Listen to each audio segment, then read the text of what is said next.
जय श्री कृष्णा। सभी माताओं और बहनों को अहोई अष्टमी की बहुत बहुत सारी शुभकामनाएं, मंगल कामनाएं। आइए आज मैं आपको अहोई अष्टमी की व्रत कथा, गणेश जी की कथा सहित सुनाता हूँ। एक बार की बात है, एक साहूकार था। उस साहूकार के 7 बेटे और 7 बहुएं थी। दीपावली से पहले घर की लिपाई पुताई करने के लिए अहोई अष्टमी के दिन 7 बहुएं अपनी इकलौती ननद के साथ जंगल में जाकर के खदान से मिट्टी खोद रही थी। वहां पर स्याहू के बच्चों की मांद थी। मिट्टी खोदते समय ननद के हाथ से स्याहू के बच्चे मारे गए। इससे स्याहू माता बड़ी नाराज हुई और कहने लगी, तूने मेरे बच्चे मारे हैं, मैं तुम्हारी कोख बांधूंगी। तब ननद अपनी भाभियों से कहने लगी, तुम 7 में से कोई अपनी कोख मेरे बदले बंधवा ले। तब सभी भाभियों ने कोख बंधवाने से मना कर दिया, परंतु छोटी भाभी सोचने लगी, अगर मैंने भी कोख नहीं बंधवाई तो सासू माँ नाराज हो जाएगी।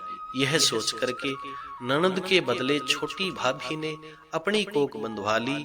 इसका परिणाम यह हुआ कि उसके जब भी कोई बच्चा होता तो वह 7 दिन का होकर के मर जाता।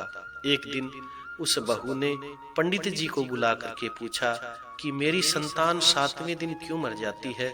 तब पंडित जी ने कहा कि तुम सुरभि गाय की सेवा करो। सुरभि गाय जो है वह स्याहू माता की सहेली है, वह तुम्हारी कोख खुलवा देगी, तब तेरा बच्चा जीवित रहेगा।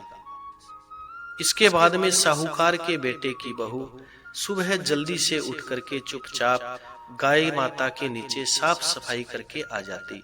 सुरभि गाय ने सोचा, आजकल पता नहीं मेरे नीचे कौन साफ सफाई करके मेरी सेवा करता है, सो आज मैं देखूंगी। एक दिन गौ माता सुबेरे ही जल्दी उठी।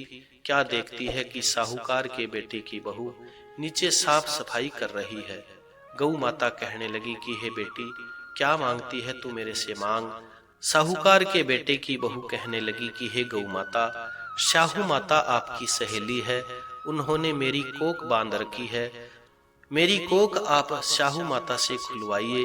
गौ माता ने कहा कि ठीक है। गौ माता 7 समुद्र पार साहूकार की बहू को अपनी सहेली के पास लेकर के चल पड़ी। रास्ते में बड़ी भारी धूप थी। दोनों एक पेड़ के नीचे आराम करने के लिए बैठ गई। थोड़ी देर बाद में क्या देखते हैं, वहां पर एक सांप आता है। उसी पेड़ के ऊपर गरुड़ पक्षिणी के बच्चे रहते थे।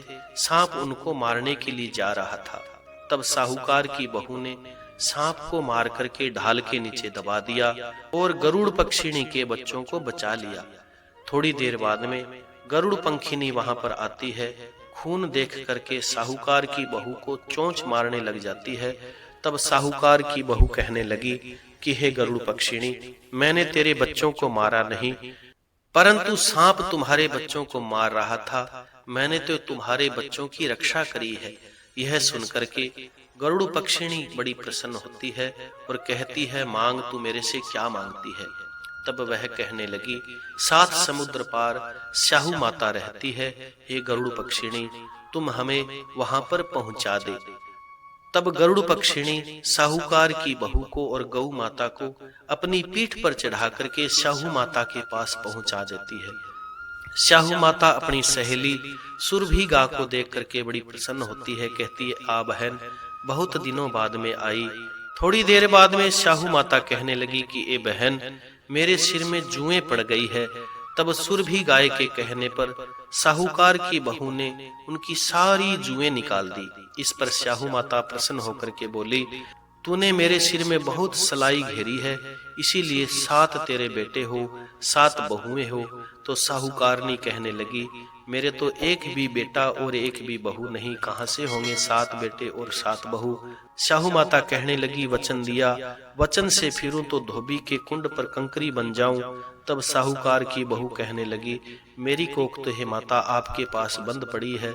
यह सुनकर के स्याहू माता बोली, तूने मेरे को ठग लिया, परंतु जा, तेरे घर पर तुझे 7 बेटे और 7 बहुएं मिलेगी। तू जा करके 7 अहोई बनाना, अजूमन करना और 7 कढ़ाई बनाना। आशीर्वाद देकर के साहू माता ने साहूकार की बेटी को गौ माता के साथ वापस भेज दिया। अब वह घर पर आकर के देखती है तो 7 बेटे और 7 बहुएं बैठी थी। वह खुश हो गई। उसने 7 अहोई बनाई, 7 अजूमन किए, 7 कढ़ाई बनाई। शाम के समय जेठानियां आपस में बात करने लगी कि जल्दी जल्दी से पूजन कर ले, कहीं छोटी बहू को अपने बच्चों की याद आ जाएगी तो वो रोने लग जाएगी। थोड़ी देर बाद में उन्होंने अपने बच्चों से कहा कि जाकर के अपनी चाची को देख करके आओ कि वह क्या कर रही है। बच्चों ने जाकर के देखा और आकर के बताया कि चाची तो कुछ बना रही है, मांड रही है, अजूमन कर रही है। यह सुनते ही जेठानियां दौड़ करके वहां पर आई। आकर के कहने लगी कि तूने अपनी कोख कैसे खुलवाई? तो वह कहने लगी, तुमने तो कोख बंधवाई नहीं थी, सो मैंने कोख बंधवा ली थी। अब साहू माता ने कृपा करके मेरी कोख खोल दी। हे साहू माता, जिस प्रकार से साहूकार की बहू की आपने कोख खोली, उसी प्रकार व्रत करने वाली समस्त माताओं और बहनों के ऊपर कृपा करके उनकी संतान की लंबी आयु करिएगा, उनके समस्त रोगों को, कष्टों को दूर करिएगा। इस कथा का सार यह है कि परहित सरिस धर्म नहीं भाई, पर पीड़ा सम नहीं अधमाई। अर्थात दूसरे का हित करने के समान तो कोई धर्म नहीं और दूसरे को कष्ट देने के समान कोई भी पाप नहीं। अर्थात साहूकार के बेटे की बहू ने दूसरे किसी का कष्ट अपने ऊपर लिया, अपनी ननद का कष्ट अपने ऊपर लिया, उस कष्ट को सह करके उससे मुक्ति भी पा ली। इसका मतलब यह है, जो व्यक्ति दूसरे का हित करता है वह इन छोटे मोटे कष्टों को पार पा जाता है और भगवान उसकी पग पग पर रक्षा भी करते हैं और उसे कष्ट सहने की सामर्थ्य भी देते हैं। उसी प्रकार कष्ट सहते सहते उसकी पग पग पर रक्षा सुरक्षा भी भगवान ने, भगवती महामाया ने करी और उसकी समस्त मनोकामनाएं पूरी करी। कथा सुनने के बाद में कथा को लाइक करें, शेयर करें और कमेंट के अंदर भगवती महामाया अहोई देवी का नाम अवश्य लिखें। आइए गणेश जी महाराज की कथा भी सुनते हैं। एक बार की बात है, गणेश जी महाराज एक छोटे से बालक का रूप बना करके एक नगर के अंदर भ्रमण करने लग जाते हैं और उनकी चिमटी में चावल, चम्मच में दूध होता है। सारे नगर वासियों को घर घर जाकर के कहते हैं, कोई मेरी खीर बना करके देओ, मैं नगर नूत करके जिमाना है। कोई मेरी खीर बना करके देओ, मैं नगर भोजन करवाना है। तो सारे नगरवासी छोटे से बालक के हाथ में चम्मची में दूध और चिमटी में चावल देख करके हंसते, मजाक करते, कहते, छोटा सा बालक है, थोड़ा सा दूध और थोड़े से चावल ले रखे हैं, कहता है नगर भोजन करवाना है।